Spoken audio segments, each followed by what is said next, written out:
Hi everyone, कैसे आप सभी। आई एम श्योर कि आप सभी ठीक होंगे। तो चलिए हम आज का वीडियो स्टार्ट करते हैं। आज के वीडियो में हम लोग जो है कम्युनिकेशन के बैरियर्स स्टडी करेंगे और इन्हें कम करने की स्ट्रैटेजीज़ या फिर जो इन्हें कम करने के लिए जो भी हम लोग चीज़ें यूज़ कर सकते हैं वो सारी चीज़ें हम आज के वीडियो में जो है डील करेंगे। तो जो लोग भी चैनल पर नए हैं वो लोग चैनल को सब्सक्राइब कर ले, वीडियो को लाइक करें और अपने दोस्तों के साथ शेयर करें। जो कम्युनिकेशन बैरियर्स वाला जो क्वेश्चन है वो एमपीएमएससी में 3 बार पूछा गया। एक 2022 में 8 नंबर में पूछा गया था, 2019 में 5 नंबर में और 2020 में 7 नंबर में। ठीक है, तो हम इस वीडियो को डिटेल में आज डील करेंगे। ठीक है, अगर आपको पेपर में अगर क्वेश्चन जो है 5 नंबर का आता है तो आपको उसके अकॉर्डिंग लिखना है, 7 नंबर का आता है तो आपको उसके अकॉर्डिंग लिखना है और 8 नंबर का आता है तो आपको उसके अकॉर्डिंग लिखना है। ठीक है, वैसे मैंने पूरा डिटेल में यहाँ पे समझाया हुआ है तो आपको समझ में आ जाएगा। तो अगर पेपर में जितने भी नंबर में आए आप लोग उसे लिख पाओगे। ठीक है, तो चलिए स्टार्ट करते हैं। तो बेसिकली कम्युनिकेशन क्या है? कम्युनिकेशन एक ऐसी प्रोसेस है जिसमें इंफॉर्मेशन को एक जगह से दूसरी जगह तक पहुंचाया जाता है। किसके थ्रू? किसी चैनल के थ्रू। अब जो मैसेज है वो जो सेंडर है उससे रिसीवर तक एक चैनल के थ्रू जाता है, लेकिन जो मैसेज है वो सेंडर तक रिसीवर तक जाने के पहले उसमें बहुत सारी क्या प्रॉब्लम्स आती है, उन्हें बैरियर्स कहते हैं। ये कुछ भी हो सकता है, फिजिकल हो सकता है, साइकोलॉजिकल हो सकता है, इमोशनल हो सकता है, कल्चरल हो सकता है। ठीक है, तो इन सारे बैरियर्स को हम लोग स्टडी करेंगे। ठीक है, barriers of communication are obstacles that block or disturb the flow of message between sender and receiver। That means जो बैरियर होता है कम्युनिकेशन में वो ऐसे ऑब्स्टेकल्स होते हैं जो कि कम्युनिकेशन की प्रोसेस को स्टॉप करते हैं, ब्लॉक करते हैं, या फिर जो मैसेज का फ्लो होता है इसे डिस्टर्ब करते हैं। ठीक है, जिसके कारण जो होता है मैसेज सेंडर से रिसीवर तक नहीं जा पाता है। These barriers cause misunderstanding, confusion और इनकम्प्लीट कम्युनिकेशन। इन बैरियर्स के कारण जो है मिसअंडरस्टैंडिंग कॉज होती है, कन्फ्यूजन कॉज होता है या फिर इनकम्प्लीट कम्युनिकेशन कॉज होता है। ठीक है, barrier can occur at any stage of communication process. मतलब जो बैरियर है वो किसी भी स्टेज पर हो सकता है कम्युनिकेशन की प्रोसेस में। They can be physical, emotional, psychological, language related और कल्चरल। मतलब ये फिजिकल भी हो सकते हैं, इमोशनल भी हो सकते हैं, साइकोलॉजिकल भी हो सकते हैं, या फिर लैंग्वेज से रिलेटेड भी हो सकते हैं, या फिर कल्चरल भी हो सकते हैं। ठीक है, understanding and removing this barriers help in making communication more effective and meaningful. मतलब जो बैरियर्स होते हैं कम्युनिकेशन के प्रोसेस में, इन्हें अगर हटा दिया जाए उस प्रोसेस से तो कम्युनिकेशन इफेक्टिव होगा और मीनिंगफुल होगा। ठीक है, इन हेल्थ केयर और nursing overcoming communication barrier is important for better patient and safety. जो हेल्थ केयर है या फिर नर्सिंग है उसमें कम्युनिकेशन के बैरियर्स को हटाना बहुत ही इम्पॉर्टेंट होता है। क्यों? एक बेटर पेशेंट केयर के लिए और पेशेंट की सेफ्टी के लिए। क्योंकि अगर अच्छा कम्युनिकेशन होगा तो पेशेंट जो है बातों को अच्छे से सुन पाएगा, लेकिन अगर उसे कोई मिसअंडरस्टैंडिंग कॉज हो जाती है तो चीज़ें जो है बिगड़ सकती है। ठीक है, आगे देखते हैं कौन कौन से बैरियर्स होते हैं कम्युनिकेशन की प्रोसेस में। तो सबसे फर्स्ट आता है फिजिकल बैरियर, देन सेकंड आता है साइकोलॉजिकल बैरियर, देन थर्ड आता है सोमेटिक बैरियर। इसे जो है लैंग्वेज बैरियर भी कहा जाता है। ओके, उसके बाद आता है कल्चरल बैरियर, देन आता है ऑर्गेनाइजेशनल बैरियर, देन आता है फिजियोलॉजिकल बैरियर, देन आता है इमोशनल बैरियर। ठीक है, मैंने यहाँ पे एक माइंड मैप जैसा बनाया हुआ है। अगर आप इसे ऐसे एग्जाम में बनाओगे तो आपको जो है मार्क्स अच्छे मिलेंगे। जैसे बीच में लिख दिया बैरियर्स इन कम्युनिकेशन, फिर फर्स्ट से physical, somatic, psychological, cultural, organisational, than emotional. तो आपको क्या होगा, ये एग्ज़ाम में इससे मार्क्स अच्छे मिलेंगे। ठीक है, आगे देखते हैं।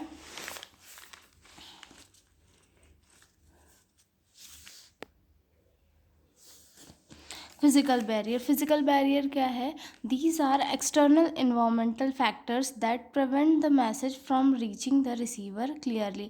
मतलब ये जो है एक्सटर्नल इन्वायरमेंट में कोई भी चीज़ हो जिसके कारण, जैसे कि नॉइस हो गया या फिर डिस्टेंस हो गया, जिसके कारण जो मैसेज है वो रिसीवर तक क्लियरली नहीं पहुंच पा रहा होगा। फॉर एग्जांपल के लिए नॉइस है, loud sound in the environment, for example traffic, construction or other people talking can block spoken messages। Noise के कारण क्या होता है, जो इन्फॉर्मेशन है वो किसी भी रिसीवर तक प्रॉपरली नहीं पहुंच पाती है। फॉर एग्जांपल के लिए हम देखें, अगर हम कहीं बाहर खड़े हो और वहाँ पे ट्रैफिक है, तो ट्रैफिक के हॉर्न के कारण हम जो है कॉल पे बात नहीं कर सकते, जिसके कारण क्या होता है, हमारा जो कम्युनिकेशन होता है वो डिस्टर्ब होता है। ठीक है, distance for a A far distance between sender and receiver can make it hard to hear or see properly। मतलब अगर जो सेंडर और रिसीवर है उनके बीच में अगर डिस्टेंस ज़्यादा है तो वहाँ पर भी क्या हो सकता है, बैरियर आ सकता है। फॉर एग्जाम्पल के लिए कोई दो पर्सन है, वो बहुत दूर दूर खड़े होकर बात कर रहे हैं, दूर दूर खड़े होकर बात कर रहे हैं, तो उसके कारण क्या होगा, दोनों को ना एक दूसरे का फेस प्रॉपर दिखेगा, ना एक दूसरे की बातों को सुन पाएंगे। ठीक है, poor phone connection, microphone not working, low internet during video calls. मतलब फ़ोन का कनेक्शन प्रॉपरली नहीं हो जाने के कारण भी क्या होता है, एक बैरियर कॉज होता है। ठीक है, जैसे वीडियो कॉल पे अगर नेटवर्क कनेक्ट प्रॉपर नहीं होता है तो सब ब्लर ब्लर दिखने लगता है, उसी टाइप से। ठीक है, पुअर लाइटिंग और bad sitting arrangement in room also disturb communication. Room में प्रॉपर लाइटिंग नहीं होना या फिर जो सिटिंग अरेंजमेंट होता है वो प्रॉपर नहीं होने के कारण भी जो कम्युनिकेशन प्रोसेस है वो भी प्रॉपरली नहीं हो पाती है। ठीक है, क्योंकि लोग जो है फिज़िकली अगर स्टेबल हो तो ही वो कम्युनिकेशन प्रॉपरली कर पाते हैं। ठीक है, उसके बाद आते हैं साइकोलॉजिकल बैरियर। साइकोलॉजिकल बैरियर क्या होता है, mental state of the person affect communication. किसी भी पर्सन का जो मेंटल स्टेट है वो कम्युनिकेशन की प्रोसेस को अफेक्ट करता है। एंजाइटी, फियर, स्ट्रेस, डिप्रेशन और ट्रॉमा कैन ब्लॉक अंडरस्टैंडिंग। मतलब अगर कोई पर्सन है वो कोई चीज़ सुन रहा है, किसी की चीज़ कोई उससे मतलब बात कर रहा है, लेकिन उसके दिमाग में अगर किसी चीज़ को लेकर डर है, किसी चीज़ को लेकर वो स्ट्रेस में है, डिप्रेस है, तो वो ना चीज़ों को समझ पाएगा और ना ही सामने वाले को फीडबैक दे पाएगा। A person with low confidence में हेजिटेट टू स्पीक और आस्क क्वेश्चन। मतलब अगर कोई पर्सन है उसे कॉन्फिडेंस भी उसका लो है तो भी वो क्या होगा, उसके लिए चीज़ें कॉम्प्लिकेटेड हो जाएगी, ना तो किसी को कोई चीज़ बता पाएगा और ना ही कोई क्वेश्चन कर पाएगा। ठीक है, फॉर एग्जांपल के लिए a student fear of punishment doesn't express their doubts. मतलब एग्जाम्पल के लिए अगर किसी कोई स्टूडेंट है, उसे कोई क्वेश्चन नहीं आ रहा है और उसको लेकर उसे डाउट है, लेकिन उसे उसके दिमाग में ये भी डर है कि अगर मैंने ये चीज़ टीचर को बोल दी तो वो मुझे पनिश करेंगे, तो वो अपनी चीज़ों को सामने नहीं लाता है, जिसकी वजह से क्या होता है, उसके डाउट उसके पास ही रह जाते हैं और वो स्टडीज़ में जो है उसे डिफ़िकल्टीज़ होती है। ठीक है, अगला पॉइंट है सोमैटिक बैरियर या फिर इसे लैंग्वेज बैरियर भी कहा जाता है। यूज़ ऑफ कॉम्प्लेक्स अनफेमिलियर और टेक्निकल वर्ड्स। मतलब जो सोमैटिक बैरियर दैट मीन्स कि अगर कोई पर्सन है उसे कोई लैंग्वेज नहीं आ रही है तो उसके कारण भी क्या होगा कि उसे चीज़ें समझने में दिक्कत होगी। फॉर एग्जांपल के लिए हम देखें कि अगर कोई पर्सन है वो साउथ इंडिया से आया है, उसे सिर्फ मतलब साउथ इंडिया की जो लैंग्वेज होती है तमिल, तेलुगु, ये सारी चीज़ें आती है और वो जाकर महाराष्ट्र में चले जाएगा, तो महाराष्ट्र में क्या चलता है, मराठी चलता है, तो महाराष्ट्र वाला मराठी में बात करेगा और उधर वाला अपनी लैंग्वेज में बात करेगा, तमिल, तेलुगु में, तो क्या होगा, दोनों के बीच में जो है लैंग्वेज को लेकर बैरियर आ जाएगा, तो वो इन्फॉर्मेशन एक दूसरे से शेयर नहीं कर पाएंगे। ठीक है, कॉम्प्लेक्स और अनफेमिलियर लैंग्वेज या फिर टेक्निकल वर्ड्स के यूज़ करने के कारण भी क्या होता है, लैंग्वेज बैरियर क्रिएट होता है। सेंडर एंड रिसीवर में talk speak the same language. मतलब सेंडर और रिसीवर अगर सेम लैंग्वेज में बात नहीं कर रहे हैं तो वहाँ पर भी क्या होता है, बहुत सारी मिसअंडरस्टैंडिंग कॉज हो जाती है। ठीक है, मिस प्रोनाउंसिएशन और poor grammar can cause confusion. मतलब कोई कोई पर्सन होता है जैसे ग्रामर नहीं आती, प्रॉपर हिंदी की भी नहीं आती, तो उसके कारण क्या होता है, मिसअंडरस्टैंडिंग कॉज हो जाती है और जो प्रोनाउंसिएशन होता है किसी भी वर्ड का वहाँ पर अगर गलती हो तो बहुत सारी चीज़ें गलत इसमें चल जाती है। फॉर एग्जांपल के लिए, a doctor uses medical terms in the patient can not understand. For example के लिए, जैसे कि कोई डॉक्टर है, वो किसी पेशेंट को बताता है कि आपको जो है इंसोम्निया हो रहा है। अब पेशेंट ने वो सुन लिया, डाउट नहीं पूछा, अब उसे पता ही नहीं कि इंसोम्निया होता क्या है। तो यही सारी चीज़ें हैं जो कम्युनिकेशन की प्रोसेस में बैरियर्स क्रिएट करती है। ठीक है, अगला पॉइंट क्या है? Cultural barrier. Cultural barrier that means कि ट्रेडिशन, कस्टम, वैल्यूज़ और रिलीजन्स के कारण जो है लोगों के बीच में भेदभाव होता है, और उसी के कारण जो है वो लोग एक दूसरे को अपने से अलग समझते हैं। तो वहाँ पर क्या होता है, इनके बीच में मनमुटाव आता है और चीज़ें बिगड़ती है। ठीक है, differences in customs, tradition, values और रिलीजन्स, मतलब किसी के ट्रेडिशंस, कस्टम और वैल्यूज़ अलग अलग होने के कारण भी जो है वो लोग एक दूसरे से प्रॉपरली इंटरेक्ट नहीं कर पाते हैं। Body language, eye contact and gesture में डिफर अक्रॉस कल्चर्स, मतलब किसी किसी कल्चर्स में जो है बॉडी लैंग्वेज और आई कांटेक्ट करना बहुत ये होता है। जैसे कि फॉर एग्जांपल के लिए, घर की बहुएं बड़ों से आँख मिला के बात नहीं कर सकती, कुछ कुछ इसमें आज भी ये चलता है। तो वहाँ पर क्या होता है, एक इफेक्टिव कम्युनिकेशन नहीं हो पाता है। जो घर की बहू है वो अपनी बात फैमिली के सामने रख ही नहीं पाती है, तो वहाँ पे उनके साथ शोषण होता है। ठीक है, मिसअंडरस्टैंडिंग में occur due to different believes and behaviours, मतलब अलग अलग चीज़ों पे बिलीव होने के कारण या फिर बिहेवियर अलग होने के कारण भी जो है मिसअंडरस्टैंडिंग कॉज होती है, और इसके कारण जो कम्युनिकेशन की प्रोसेस है वहाँ पे बैरियर्स कॉज होते हैं। ठीक है, फॉर एग्जांपल के लिए, direct eye contact is respectful in one culture, rude in another. जैसे कि मैंने आपको बताया कि आई कांटेक्ट किसी किसी कल्चर में, जैसे कि अपने वेस्टर्न कल्चर में आई कांटेक्ट करना एक बहुत ही रिस्पेक्टफुल चीज़ होती है। वहीं पे अगर हम इंडियन कल्चर में देखें, करंट में तो ऐसा कुछ नहीं है, लेकिन पहले के इसमें तो घर की बहुएं या फिर जो भी बच्चे थे वो बड़ों से आँख मिलाकर बात नहीं कर पाते थे। ठीक है, तो वहाँ पे जो है चीज़ें चेंज हो जाती है। ठीक है,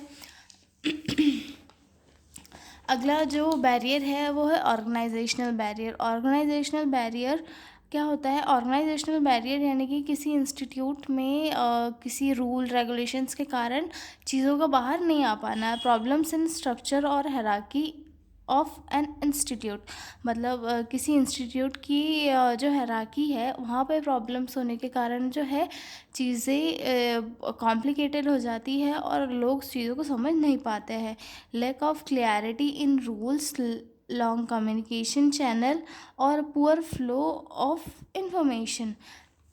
मतलब कैसा क्या होता है कि कोई इंस्टीट्यूशन है, वहाँ पे कोई बॉस है, बॉस जो है एक इन्फॉर्मेशन अपने कलीग्स को देना चाहता है, तो वो क्या करेगा, वो अपने मैनेजर को बताएगा, मैनेजर जो हेड को बताएगा, हेड फिर कलीग को बताएगा। तो यहाँ से इन्फॉर्मेशन यहाँ तक आते तक कई बार क्या होता है, मिस प्रोनाउंसिएशन के कारण चेंज हो जाती है और वहाँ पे जो है मिसअंडरस्टैंडिंग कॉज हो जाती है। ठीक है, for example, a message pass through many department में गेट डिलेड और चेंज, मतलब क्या होता है कि इन्फॉर्मेशन अगर किसी अपर हायर अथॉरिटी से आ रही है तो वो नीचे तक आते आते कई बार एक तो डिले तो होती है, और वहीं पे अगर कोई अगर मतलब रहा दिमागदार इंसान तो वो इन्फॉर्मेशन को चेंज भी कर देता है। ठीक है, अगला पॉइंट है emotional barriers. Emotional barriers, strong emotions can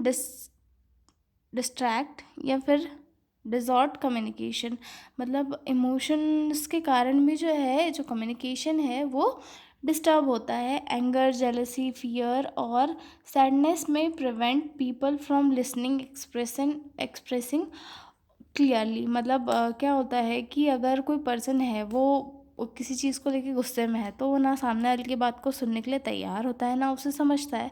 तो वहाँ पे क्या होता है कि उसका ही लॉस होता है, वो सामने वाले की बात को नहीं सुन रहा है। ठीक है, फॉर एग्जांपल के लिए, a person angry at their boss may not listen carefully to instruction, मतलब कोई कलीग है वो अपने बॉस के ऊपर बहुत ज़्यादा गुस्सा है, तो ना वो बॉस के द्वारा दी गई किसी इन्फॉर्मेशन को सुनेगा ना उसे समझने की कोशिश करेगा। एट द एंड नुकसान उसी का होगा, क्योंकि वो उसने इन्फॉर्मेशन नहीं ली। ठीक है, अगला जो पॉइंट है वो है perceptual barriers, perceptual barriers.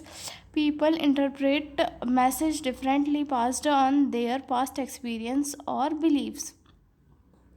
Sender intentions may be misunderstood by the receiver. A helpful comment may be taken as a criticism if perception differ.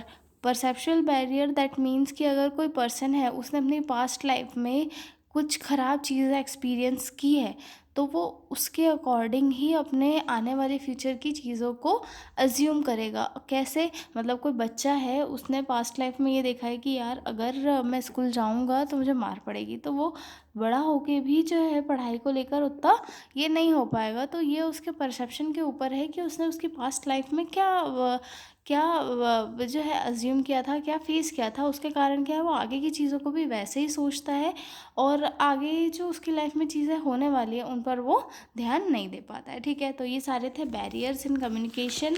अब हम देखेंगे how to overcome from this barriers. ठीक है, अब कुछ वे है जिनके थ्रू हम इन कम्युनिकेशन के बैरियर से कम हो जाएंगे। ठीक है, तो फर्स्ट है फिजियोलॉजिकल बैरियर से हम कैसे ओवरकम करेंगे। ठीक है, तो फर्स्ट आता है इसमें ensure the person is physically well and alert. मतलब जो पर्सन है, रिसीवर है, वो फिज़िकली अलर्ट रहे और फिज़िकली अच्छे से अच्छा रहे ताकि वो चीज़ों को अच्छे से समझ पाए। Speak clearly and use aids like glasses, hearing aids if needed. मतलब एक तो क्लियरली बोलना, और अगर ज़रूरत हो तो ज़रूरत करने पड़ने पर जो AV एड्स होते हैं उनका यूज़ करके समझाना ताकि लोगों को अच्छे से समझ में आ सके। ठीक है, adjust communication method based on physical condition. जो कम्युनिकेशन की मैथड्स होती है उन्हें इन्वामेंट के अकॉर्डिंग एडजस्ट करना ताकि जो है इंफॉर्मेशन रिसीवर तक आसानी से पहुंच पाए। ठीक है, remove noise and distractions. Noise और डिस्ट्रैक्शन वाली जगह से हट के ये जो है एक पीसफुल स्पेस पे जाके कम्युनिकेशन करना, जिससे कि एक इफ़ेक्टिव कम्युनिकेशन हो सके। ठीक है, ensure proper sitting, lighting and quite environment.